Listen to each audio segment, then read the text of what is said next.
Rock 100.5, Axel Lowe hanging out with you. Brian Johnson of AC/DC. You've got a new album coming out, and you've got the band back together. How excited are you?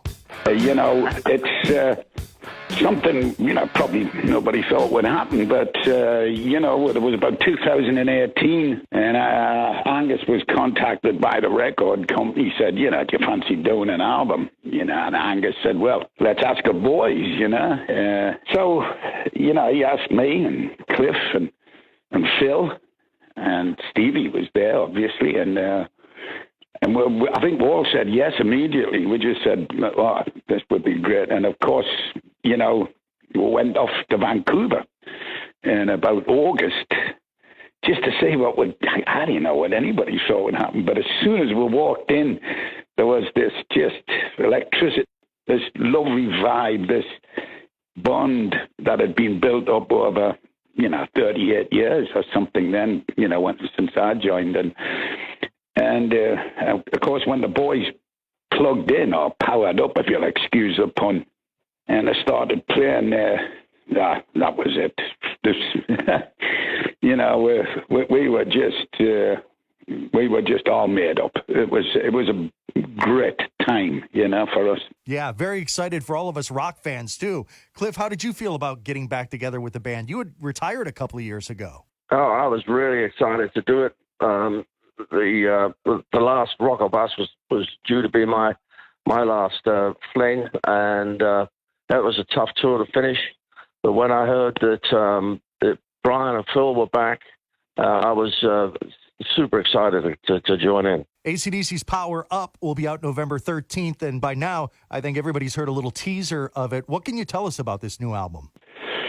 Well, it's, the basic thing is there's a lot of about some of Malcolm's guitar playing on. Well, of course, that's not true. But what is true is the fact that Angus and Malcolm had done riffs together all their life.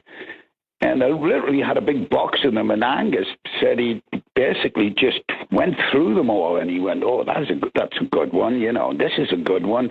And he brought them out. So it really is true that Malcolm's on there, basically in spirit and all of that, and he's so strong, such a strong character as he, in life, and I think everybody in the band still felt him, everybody, especially Angus, his brother. He's in everything, and I think we're always conscious of that he's watching over. We're going, you better do it right. You better do it AC/DC style, or just not do it at all. And the songs came in with, Angus came in with them and all of that, and worked with Brendan O'Brien, the producer, and he took me, for my part, the vocal part, I went into just a regular little control room. And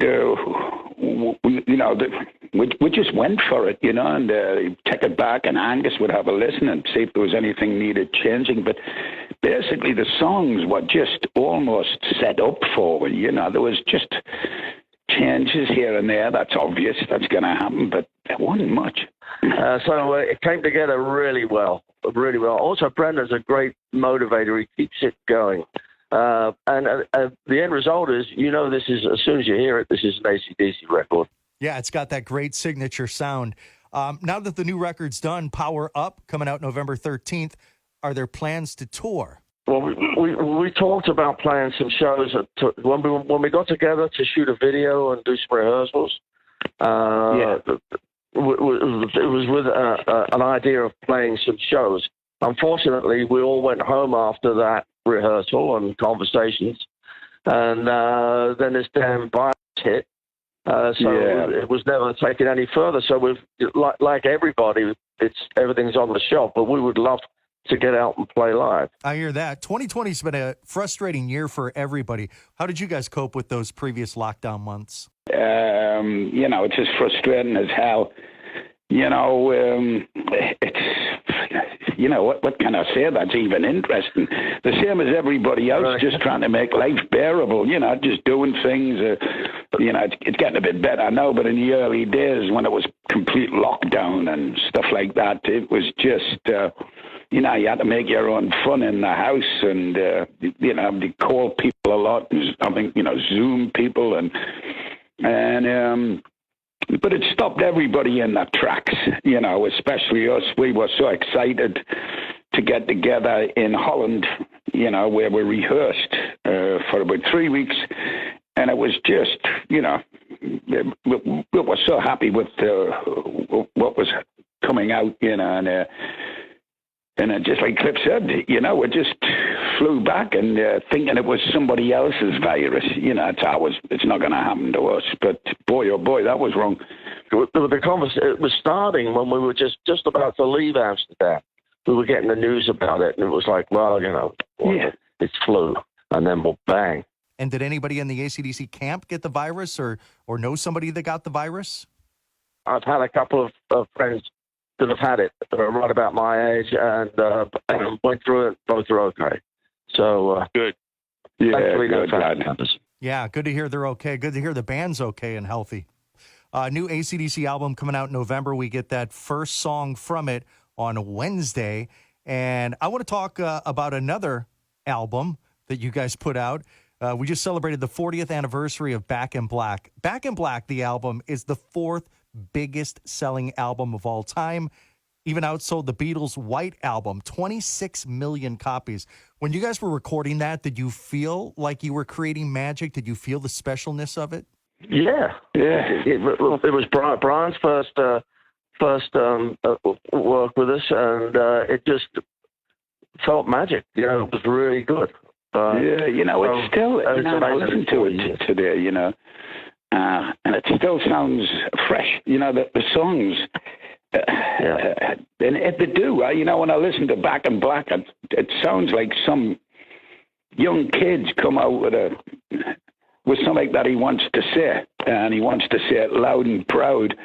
You know, and it was a heck of an album that none of us, I guess, you know, nobody goes in to do a bad album, and nobody goes in to do one of the best-selling albums. But you just never think it's, you know, you never think it's possible. But it's just been fantastic for us, you know, and for the kids, you know, the young fans, you know, some of them like 12, 13, and they know every lick on that flipping album, you know, all the words, you know, it's quite amazing, and it's, you know, you've got to keep pinching yourself and saying, you know, that's me on there. You know, it's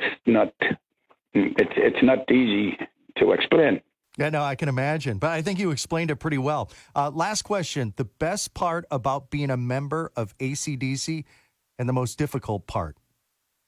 Oh, well, I guess have a bond with four of the best, you know, musicians of what they do that I've heard, you know, I think that's got to play a big part, and you feel quite proud that you're playing with them and you're part of them and accept you as part of them. So for me, that's, you know, and the fact that the fans just stick by you through thick and thin, you know, it's very important to any band to have a bedrock like that. And AC/DC are just, you know, it's cast iron, you know, with the fans. They're just the best. And what's the most difficult part about being in AC/DC? Well, they never used to be. It's just since they got iPhones, cell phones, and social media, you know, which I'm not on, and I don't even have a cell phone, an iPhone. You know, the privacy bit, you know, because we're always quiet. AC/DC always, you know, lived under the radar, as it were. You know, all the boys, when I joined them, they lived, you know, well away from the hoopla and you know, the special parties for opening up things or whatever it is. The boys always kept well below the radar, you know, and it was, you know, it was happy. You know, it was fun in them days, you know, carefree. And then social media came along and it all up. So anyway. Cliff, you got to follow that. What about you? Yeah, the best part is playing with these guys for over 40 years. And I mean, the original, Angus, Brian, Phil, God bless Mel, but Stevie now, is playing the music together, particularly live. Well, live. The live thing is the best. The worst for me is the travel at the end of a 2-year tour. Yeah, I can imagine so. The last few shows after playing 150 or 200 must be a little taxing. Well said. Well, hopefully we get to see AC/DC live again in the not-so-distant future. This we do know, the new album, Power Up, coming out November 13th. The first song from it, first new AC/DC in 6 years, called Shot in the Dark, comes out on Wednesday. Brian Johnson, Cliff Williams, AC/DC, so great to talk to you. Thanks, me son. It was lovely speaking with you. And I hope to see you soon. Okay, Axel? Bye-bye.